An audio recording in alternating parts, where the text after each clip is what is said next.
Mes chers élèves, bonjour. On se retrouve pour une nouvelle leçon de grammaire dont le titre est la phrase impérative.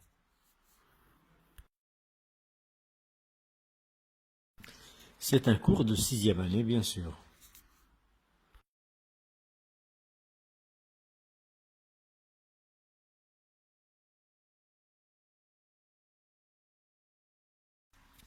J'observe et je découvre. On va lire les phrases suivantes. Empruntez le passage pour piétons pour traverser. Respectons le code de la route. Ne traversez pas quand le feu est vert. Arrête de jouer au ballon dans la rue. Bien. Alors, emprunter le passage pour piétons, pour traverser, ça veut dire passer par l'endroit réservé aux piétons, comme dans l'image. Respectant le code de la route, ça c'est une nécessité. Tout le monde doit respecter le code de la route. Ne traversez pas quand le feu est vert. Alors, quand le feu est vert, ce sont les voitures qui passent. Donc, il ne faut pas traverser. Arrête de jouer au ballon dans la rue.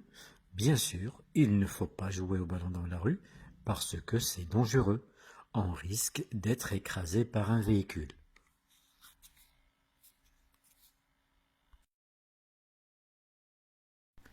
Je manipule et je réfléchis.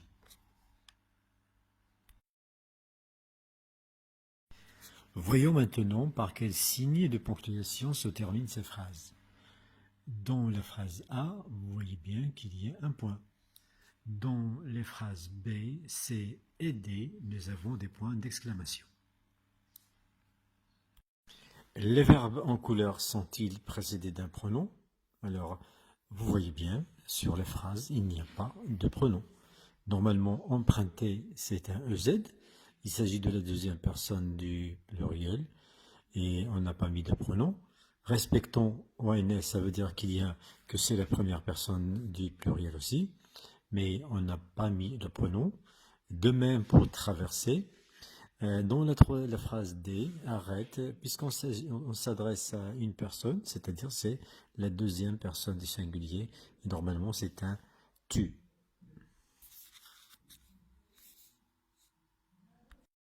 Il n'y a pas de pronom alors. Les pronoms qu'on peut mettre dans la phrase A, comme il y a un EZ à la fin du verbe, c'est le pronom vous. Dans la phrase B, comme il y a un ONS, donc c'est le pronom nous. Dans la phrase C, c'est aussi le pronom vous. Et dans la dernière phrase, puisqu'on s'adresse à une personne, à une seule personne, c'est normalement le pronom tu. Alors, ces verbes employés sans pronom sont des verbes conjugués à l'impératif.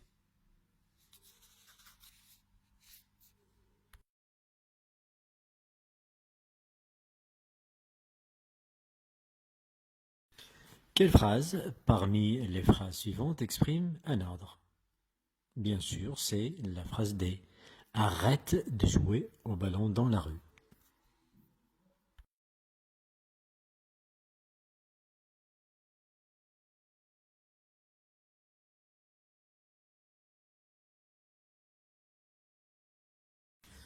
Et quelle phrase exprime une interdiction? C'est la phrase C, puisqu'il y a une négation. Ne traversez pas quand le feu est vert.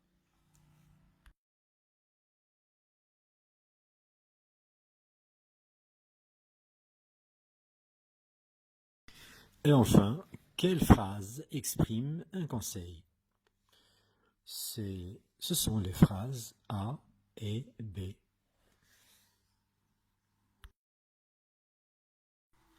Alors, comment appelle-t-on ce type de phrase?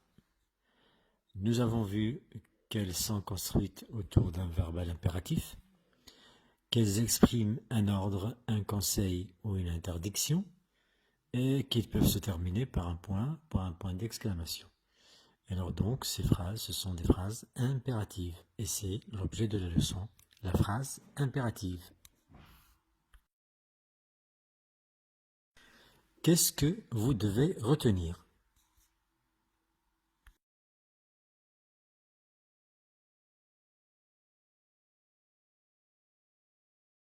D'abord, la phrase impérative exprime un ordre, un conseil. À la forme négative, elle exprime une interdiction. Ensuite, la phrase impérative est construite souvent autour d'un verbal impératif. Et enfin, la phrase impérative se termine par un point ou par un point d'exclamation. Faisons un petit exercice.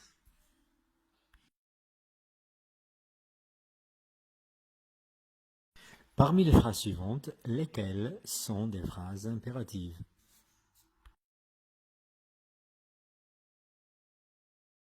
Tes réponses sont-elles justes? Voyons alors.